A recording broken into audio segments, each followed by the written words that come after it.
और कहा कि कांग्रेस के इतिहास की ये तीसरी सबसे बड़ी हार है और कांग्रेस को ये हार स्वीकार कर लेना चाहिए और जो जनादेश उन्हें मिला है उसको वो स्वीकार कर ले, लेकिन वो तो सिरसाना करने में लगे हुए हैं।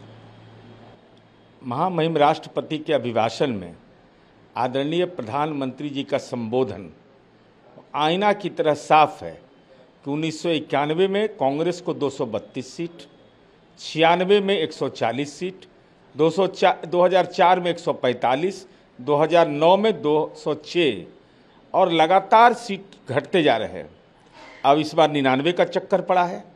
तो गांधी परिवार के हाथ में ही रिमोट कंट्रोल कांग्रेस का और कांग्रेस की सदस्य संख्या का जो बढ़ोतरी है, जो अपेक्षित था कांग्रेस जनों को, वह नहीं हो पा रहा है। ये तो राजनीति का शीर्षासन ही है ना कि आप मुद्दे को उठाते हैं लेकिन संख्या बल के मामले में आप मुकाबले में खड़ा नहीं हो पाते हैं। तो कांग्रेस को आत्म अवलोकन करना चाहिए। पीएम मोदी ने कांग्रेस पर यह भी कहा कि कांग्रेस को जो जनादेश मिला है उस जनादेश को वो स्वीकार नहीं कर रही है, लेकिन जनता ने तो उन्हें विपक्ष में बैठा दिया। माननीय प्रधानमंत्री जी का संबोधन इस क्रम में महत्वपूर्ण है कि कांग्रेस पार्टी के नेता लगातार अपने पुरखों का अपमान कर रहे हैं।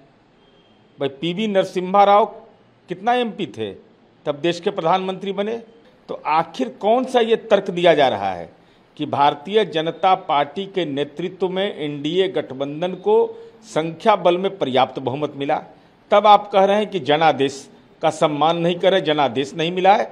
अगर बीजेपी समर्थित एनडीए को जनादेश नहीं मिला है तो क्या नरसिम्हा राव को भी जनादेश नहीं मिला? क्या मनमोहन सिंह की सरकार भी जनादेश के विपरीत थी? यह कांग्रेस को तो स्पष्ट करना चाहिए। 99 के आंकड़े को लेकर भी प्रधानमंत्री मोदी ने कहा है कि एक बच्चा है जो 99 नंबर लाता है और सभी को कहता है मैंने 99 लाया, लेकिन उन्हें ये पता नहीं था कि 543 में 99 आया है। देखिए, अब आदरणीय प्रधानमंत्री जी का जो ये संबोधन का विषय वस्तु है, यह एक लोक भाषा में राजनीतिक व्यंग है कि भाई 99 का चक्कर पड़ा हुआ है, 99 के चक्कर का एहसास नहीं हो रहा है। दावा था कि 100 में 100 ले आएंगे और 99 को ही अपनी उपलब्धि अगर बता रहे हैं तो 99 का चक्कर को घनचक्कर गवई भाषा में कहा जाता है। तो घनचक्कर के बारे में उन्होंने अपनी बात कही है। पीएम ने राहुल गांधी पे निशाना साधते हुए कहा कि राहुल गांधी नया नाटक शुरू किए हैं, लेकिन देश में सच्चाई ये है कि हजारों करोड़ रुपए का गबन के मामले में जमानत पे बाहर है। देखिए, इस देश का बुनियादी विषय है भ्रष्टाचार, और भ्रष्टाचार जो राजपोषित भ्रष्टाचार होता है वह निश्चित रूप से नई पीढ़ी के मन के अंदर राजनीति के प्रति विकर्षण का भाव पैदा कर देता है, राजनेताओं पर भरोसा टूटता है। तो आप मुद्दे तो उठाइएगा लेकिन जेल के अंदर अरविंद केजरीवाल का समर्थन करिएगा, माननीय लालू प्रसाद जी का सजा याफ्ता का आप धर्मनिरपेक्षता के नाम पर समर्थन करिएगा, तो स्वाभाविक है भ्रष्टाचार जैसा संगीन अपराध, राजनीति में संपत्ति सृजन के जो कारनामे किए जा रहे हैं, नई पीढ़ी की अपेक्षा रहती है कि राजनीति सौम्यता का हो, ईमानदारी का हो, निष्ठा का हो। बालक बुद्धि पर भी प्रधानमंत्री मोदी ने कहा है कि सदन में किसी के गले पड़ जाते हैं बालक बुद्धि, और यही है कांग्रेस का हाल। कि आदरणीय प्रधानमंत्री नरेंद्र मोदी जी का ये राजनीतिक व्यंग है कि राजनीति में शैशव काल नहीं होता है। विपक्ष के नेता का एक जिम्मेदारी का पद होता है, संवैधानिक पद होता है। आपका आचरण, आपका व्यवहार, आपकी वाणी लोकतंत्र की आत्मा होती है।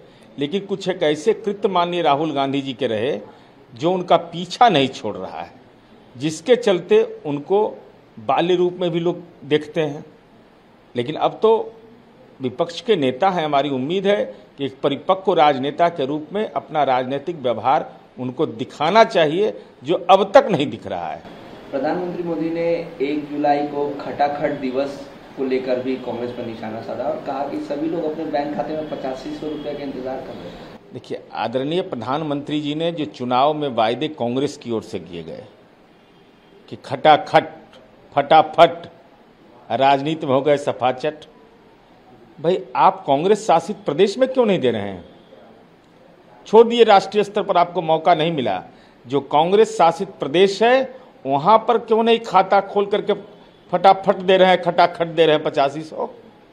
ये सवाल तो आपका पीछा करेगा। जैसे इंदिरा जी ने कहा कि गरीबी हटाओ, लेकिन गरीब नहीं हटे, तो कांग्रेस शासित प्रदेश में आज गरीबी कायम है। तो इंदिरा जी पर भी कहीं ना कहीं दोषारोपण प्रत्यक्ष या अप्रत्यक्ष रूप से लोग करते हैं। वैसे ही राहुल गांधी जी, आपने चुनावी लाभ के लिए तो नारा दे दिया, तो आपको राज करने का तो विभिन्न राज्यों में मौका मिला है, तो जनता तो वह सवाल पूछेगी कि दिल्ली तो छोड़ दीजिए, जहां आपकी सरकार है कम से कम वहां तो दे दीजिए। उत्तर प्रदेश के हाथरस में सत्संग के दौरान भगदड़ मचने से कई लोगों की मौत हो जाती है। डीएम ने अभी तक जो पुष्टि की है डॉक्टरों के अनुसार 50 से 60 लोगों की मौत हुई है, वहीं कई लोग घायल हो गए। नीरज जी, उत्तर प्रदेश के हाथरस में भगवान भोले के आराधना के क्रम में जो सत्संग में भगदड़ हुई है वो हृदय विदारक है। ईश्वर दिवंगत आत्मा को अपने चरणों में स्थान दे एवं घायल शीघ्र स्वस्थ हों, और जिला प्रशासन को निश्चित रूप से इसको गंभीरता से संज्ञान में लेकर के जो मापदंड एक होना चाहिए भीड़ का, और उसमें जो हस्तक्षेप प्रशासनिक रूप से जो होना चाहिए, इन तमाम बिंदुओं की जांच कर करके आखिर गुनाह किसका है, इतने बेगुनाहों की जान कैसी चली गई, यह निश्चित रूप से चिंता और भविष्य की कार्यनीति के लिए एक महत्वपूर्ण एजेंडा है।